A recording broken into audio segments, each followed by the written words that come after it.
Feature stuff. G'day, it's Nathan here again. Welcome back to Things and Stuff. Now, usually I create things from the 80s, you know, E.T., House, ghouls and ghosts. But today I thought I'd try something a little more current and up to date. Yes, that's right, today I'm going to be tempting Grriz from Fortnite. Yeah, come on, give me a break, I need the views.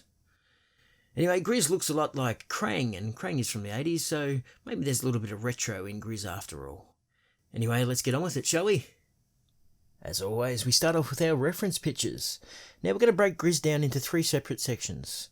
We're going to do his legs, his midsection, and his upper section. So to start the legs off, we're going to build a wireframe skeleton. This will give us the basic shape that we need and a nice supporting structure to sculpt onto. Once we've got our wireframe, we're then going to bulk it out with some aluminium foil. Now the reason we do this is because we can bulk it out really quick and get the forms and shapes that we need, and more importantly, aluminium foil is a lot cheaper than Super Sculpey. Once we are satisfied with our metallic creation, it's then time to get out the Super Sculpey. We start by cutting the Sculpey into small strips that we can place through our pasta machine. This will condition the clay and get it all nice and soft and squishy, ready for sculpting. We can then layer the clay onto our T1000 legs and start to begin our sculpture. Basically that just involves squishing the clay all over the legs until they're pretty much close to the shape you need. Yeah, we're not trying to get it perfect because we're actually going to refine it again a little bit later on. And then it was time to make the midsection. Now to do this I once again grabbed the aluminium foil and I began making a ball roughly the size of the midsection. When that was close enough to the shape I needed, I then proceeded to wrap that in Super Sculpey. I then placed it in the oven and baked it for roughly 20 minutes. When it was ready, I then pulled it out, and before it started to cool, I then cut out the front and back sections that I needed. Then I was left with the task of removing all the aluminium foil. All that required was a lot of cutting and pulling and poking and cutting and pulling and poking. In fact, I'm kind of regretting having packed it in so tightly. And unfortunately, in my efforts to remove the tin foil, I accidentally broke the egg-shaped thing in half. So I'm going to have to glue that back together. So that's exactly what I did. I got some Sculpey glue and mended the damage that I had done. Well, I tried to anyway. Then it was time for his upper body, head and arms. Now basically we just followed the same process that we did earlier with the legs. Now for those of you unaware of what Fortnite is, it's a popular video game where you shoot the baddies and play in teams and try and be the last man standing. It's also a game where 10-year-olds teach you new insults and swear words. Not that I let it get to me. I mean, they're supposed to be my teammates, right? There's no need for them to insult me. Just because I can't build doesn't mean I'm a bad player. I know how to shoot the baddies. I'm not a noob. Just because I avoid the hot drops doesn't mean I'm not a sweat. I sweat heaps while playing. And I actually like my default skin. There's no need to be rude. It doesn't matter how many times you have to reboot me, as long as we're enjoying the game. It's not always about winning. Whatever happened to just having fun? You don't have to be so mean. Little Johnny 397, if you're out there, I remember what you said to me. That was so nasty. You don't even know my mum. Where was I? Oh yes, I was building fingers. I was building fingers for the arms there. I needed to put some fingers on the arms. And so I decided to, put fingers on the arms. That's what you do when you're building fingers. You put them on the arms. And, geez, I'm lost for words here, aren't I? Those damn kids. Anyway, I made some little worms and attached them to the ends of his arms there and kind of shaped and formed some nice little hands there using various tools and methods and even using your fingers there to squish them into place. And in the end I had some nice looking little hands. Well, they kind of looked alright. They were pretty cool. Once our 3 sections were pretty much complete, we now had to just do the refining details. And the first detail I should probably work on is maybe putting some feet on this fellow, because without feet he won't be able to stand. So that's what I did. I started working on the feet. Pretty much just grabbed 2 balls of clay and started working them around and shaping them. That's pretty much the best tool you can use, actually, your fingers. I actually then cut some slits there in his toes, and then once again grabbed my favourite tool, my fingers, and started shaping them. Now, with Grriz finally able to stand on his own 2 feet, it was time to finish off those legs and shape the muscles there a bit. There we go, perfect. And then it was time to work on the finer and smaller details, starting with his mask. So basically I just rolled out a small ball of clay. Oh, how did that happen? Anyway, I squished that down onto his head and tried to form like just a basic mask shape, you know, and then I did basic mask things like maybe put in some eyes, and, you know, just use this tool to kind of put some eyes in there. And then I grabbed out the Dremel and carved in some teeth. Teeth would be good on a mask. And then I just had to do kind of, you know, finishing details. Maybe some ears. Ears would be good if he wanted to hear. And then, a snout. Put a nice little snout on him. And then I just put the cross in there and the eye. Finished off the eye, the other eye with the round circular thing. And we basically had our bear-looking mask. I think it's a bear. Is it a bear? I think it's a bear. It's kind of a scary bear anyway. And so that was it. Then I began work on the little creature that lives inside his belly. Well, I think it's a raccoon. Pretty sure it's a raccoon. Basically, I did the same tinfoil and wireframe and built that up with clay, and then kind of worked on his head there a little bit and just kept blocking it out and getting the basic forms.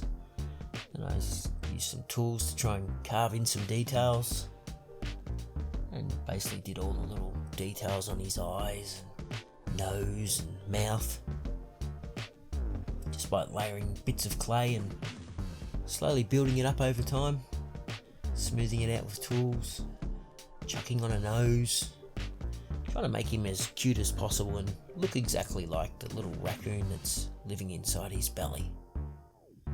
Then I used a brush and some Sculpted softener just to smooth it all out. And then I pretty much had our little squirrel nearly complete.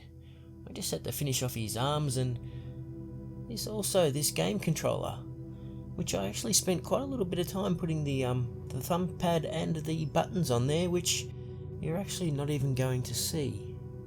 But it's the details that you don't see that matter, isn't it? It's actually quite a waste of time. So there you go, there's our little raccoon with the controller and buttons that you don't even see. All finished and ready to place in his belly. Speaking of the belly, that's what we had to finish off. Now, his belly was probably the most time consuming part of the project, because unlike his body, which is organic, the belly is rather mechanical, I think. Would you call it mechanical? Yeah, it's not, it's machined, so I basically had to cut lots of straight edges and do a lot of smoothing and sanding, but I think I got it pretty close to how it should look.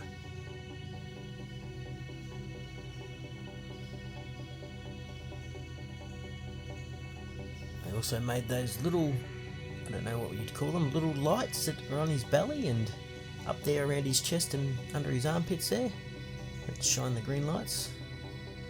And then I made the inner lights that are on the inside. Now, instead of making 6, I just made 1 and then made a silicone mold of it, so I could then reproduce each one exactly the same, because trying to sculpt them all the same would be, well, nearly impossible. You've got to work smarter instead of harder, don't you?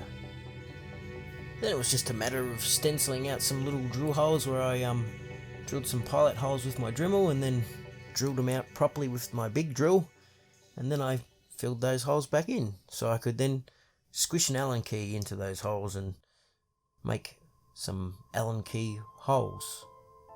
Yeah, that's what I did, Allen key holes. And that was the body pretty much done. After it's all been sanded and smoothed, it was ready to go. So that was it. All the pieces to this puzzle were now complete. All I had to do now was put him together and see how he looked. and he actually didn't look too bad. Could have even just finished him off now as is. Well, actually no. Alright, we're going to paint him. Let's paint this fellow, shall we? So I took all the pieces into my state-of-the-art airbrush studio. Okay, it's just a cardboard box. And I proceeded to airbrush him blue all over. I then used the airbrush to paint the ends of his fingers and his feet and kind of transition that green all the way through to the blue there. Just a nice transition, just not too much, just a little bit on the tips of the fingers there and on the toes, and then just kind of a slight transition up into the armpits and the legs there. It seemed to look alright. Now, those of you familiar with my channel will know that painting is my least favourite part of the creative process, usually because I tend to stuff it up.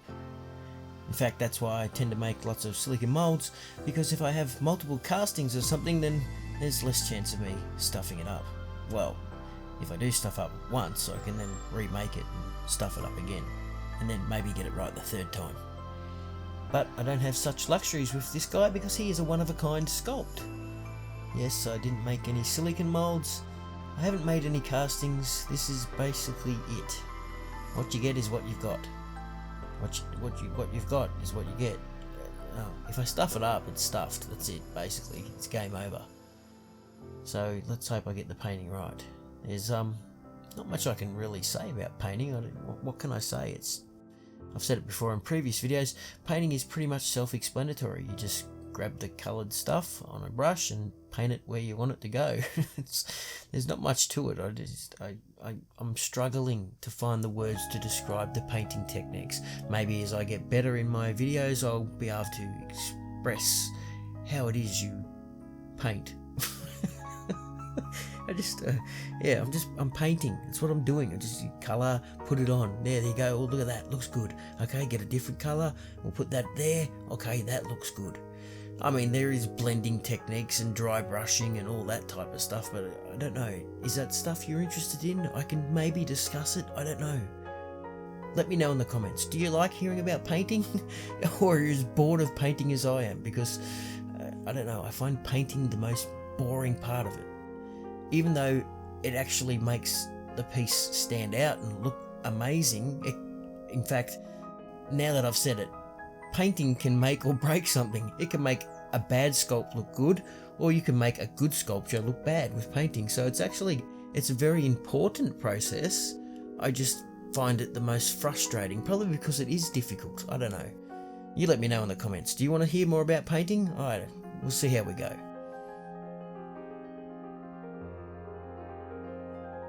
Anyway, once I'd finished that boring process, I then got some UV resin and mixed in some yellow pigment. I was thinking to got it like a slightly yellowy colour, and then I placed that inside the lights that are on the inside of his body there. I probably should have used some LED lights, but it's actually quite thin, so it would have been rather difficult and would have made the sculpture really complicated, and I probably could have done it, but you know, maybe next time. Anyway, all the pieces were now ready to get glued together, and well, that's kind of what I did. I got some Loctite super glue and started gluing them together. It's now time for the final reveal.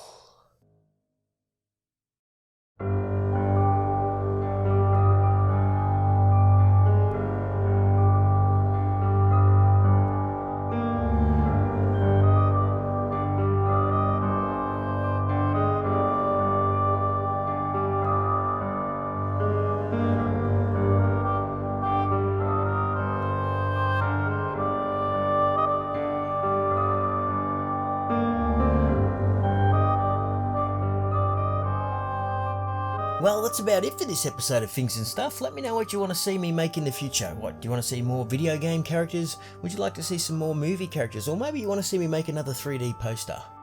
Just let me know in the comments and I'll see what I can do. Make sure you stay tuned for the next video, because I'll be revisiting the 80s again with a popular franchise that has been rebooted in video game form. If you like popcorn and clowns, then you'll know what I'm talking about. I'll see you in the next video. G'day, it's Nathan here. Welcome back to Things and Stuff. Now, usually I make things from the 80s and my cat is meowing. Okay. What do you want? I'm trying to record here. Yeah, I know. Alright, just settle down. Anyway, can you shush? Can you just shush? Now, usually I make things from the... Usually I make... Please be quiet.